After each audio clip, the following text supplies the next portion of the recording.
بسم اللہ الرحمن الرحیم۔ السلام علیکم ورحمۃ اللہ وبرکاتہ۔ مرزا اور صاحبہ مشرق میں ایک چھوٹے سے قصبے کھیوا میں ایک ساتھ پلے، جبکہ پنجاب اب پاکستان میں ہے۔ مرزا فتح بی بی کا بیٹا تھا، جبکہ صاحبہ کھیوا خان کی بیٹی تھی۔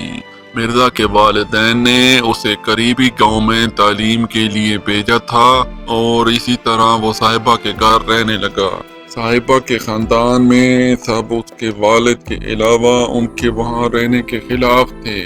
وہ اپنے درمیان رہنے والے اجنبی کے ساتھ آرام سے نہیں تھے، جبکہ باقی خاندان مرزا صاحبہ سے دشمنی رکھتا تھا، لا تعلق تھا۔ وہ مرزا کے ساتھ بدتمیزی نہیں کرتی تھی اور نہ ہی وہ دوستانہ تھی۔ وہ ہم جماعت تھے اور جلدی دوست بن گئے۔ جوں جوں وہ بڑے ہوئے، مرزا ایک بہادر تیر انداز بن گیا، جس کی مثال پہلے کبھی نہیں دیکھی تھی۔ اس کے ناکام مقصد کی کہانیاں دور دور تک پھیل گئیں اور ہر کوئی اسے اپنے ارد گرد کا سب سے طاقتور جنگجو ماننے لگا۔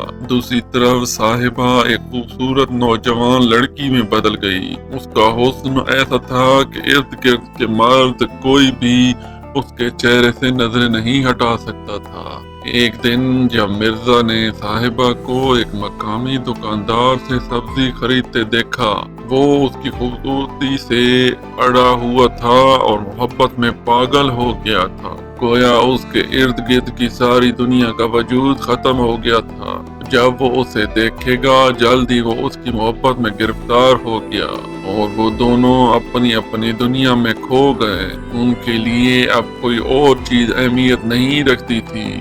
لیکن جیسا کہ اس طرح کی محبت کی کہانیوں کا معاملہ ہے، یہ زیادہ دیر تک نہیں چل سکا۔ کہانی میں ایک موڑ آ گیا۔ شبے کے والد اور بھائیوں کو ان دونوں کے بارے میں پتہ چلا اور وہ غصے میں آ گئے۔ انہیں اندھیرے میں رکھنے کی وجہ سے وہ اس سے پریشان تھے۔ وہ مرزا سے بھی ناراض تھے، جس کے لیے وہ اپنے گھر میں انہوں نے ٹھہرایا تھا۔ انہوں نے اسے اپنے گاؤں واپس بھیج دیا کیونکہ وہ خود کو دھوکہ دے رہے تھے۔ مسئلہ ان حقائق میں ہے۔ جہاں تک خاندانوں کا تعلق ہے، مرزا صاحبہ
کو آدھا کر دیا۔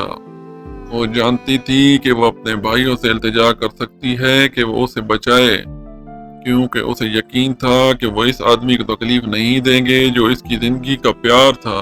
بدقسمتی سے صاحبہ کے لیے اس طرح چیزیں ختم نہیں ہوئیں۔ جس لمحے اس کے بھائیوں نے مرزا کو دیکھا، انہوں نے ایک تیر مارا جو اس کے گلے میں چھید گیا۔